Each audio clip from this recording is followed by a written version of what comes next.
What's happening, Goob Gang? It's your boy Goob, back with another video today. And today I'm going to be counting down the top 3 stadiums that I like and I use and I think are pretty much the best stadiums for burst.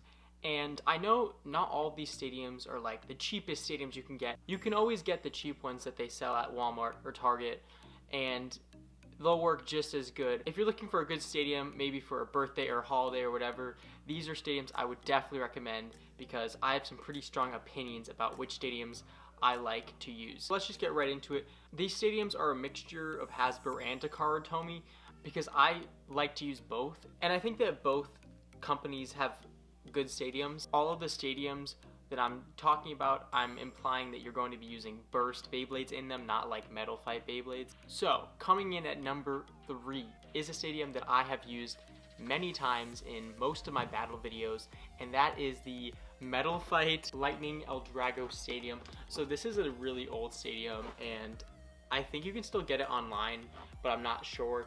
It's one of the best stadiums I think for burst because the Beyblades often fly out of the stadium, and it's just really fun to use. It's a little bit on the bigger side for a stadium because you can launch like 3 Beyblades in it and it won't feel too packed. I think that the stadium also is pretty balanced for different types. So attack types can do well in this stadium, but also stamina or defense types, because with burst, they can literally knock Beyblades out of the stadium.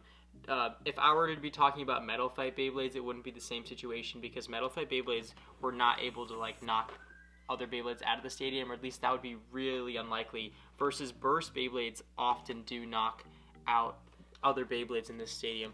So I think this stadium's pretty even. There's 2 negatives about the stadium. One is that the center is pretty flat, so a lot of times the Beyblades will spin in the center and they won't even be making contact because there's so much flat area. The other negative is that the pockets are kind of small on the sides, so sometimes the Beyblades come out of the pockets, and I kind of wish the pockets were deeper so that didn't happen. Okay, so let's move on to number 2. Okay, coming in at number 2 is a stadium that I haven't been using in my videos, but it's a stadium that I really liked, and I unfortunately got rid of when Metal Fight ended. I got rid of a lot of my stadiums because I had like way too many. I got rid of one that I wish I hadn't gotten rid of, and that is the Rip Grind Stadium. So this is another Hasbro stadium, and it's the weirdest shaped stadium, but it actually works so well. It's actually one of the most interesting stadiums by far because the shape of it really does work with Beyblades. And you might think that it would be really weird and attack types would be at a really big disadvantage,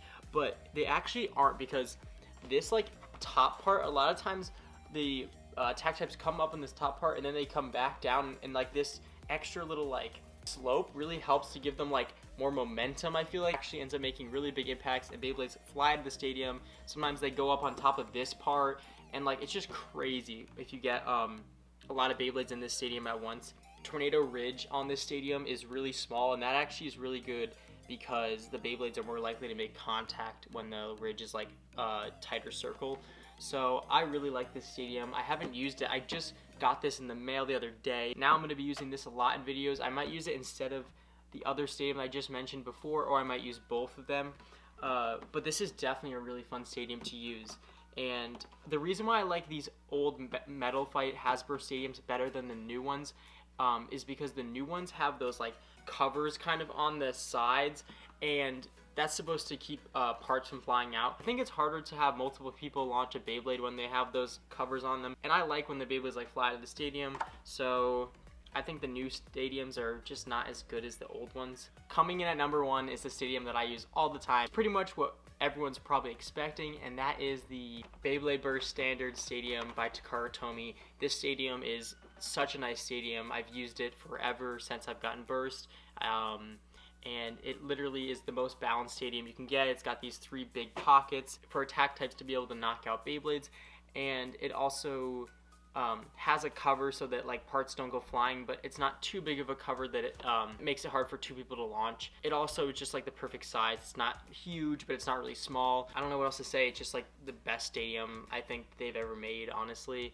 It's really good. Only problem with it is that with new Beyblades, these pockets are just too small for the new Beyblades. They will just go in the pocket and then they'll be pushed back into the stadium because the pocket's too small. That can be kind of annoying because when they made this stadium, it was designed for the single layers, which were smaller, so they would always come out of the pockets, but with the new Beyblades, they don't. So they definitely should try to like just make these bigger, and then the stadium would be perfect again. I really like having open pockets like this, so the Beyblades actually come out of the stadium rather than like the pockets that are inside the stadium, like this one. Overall, the stadium's great. Highly recommend this stadium if you don't have it already. Make sure to comment below your top 3 stadiums, and I hope you guys enjoyed. Make sure you give this video a thumbs up and subscribe, and I'll see you guys in my next video.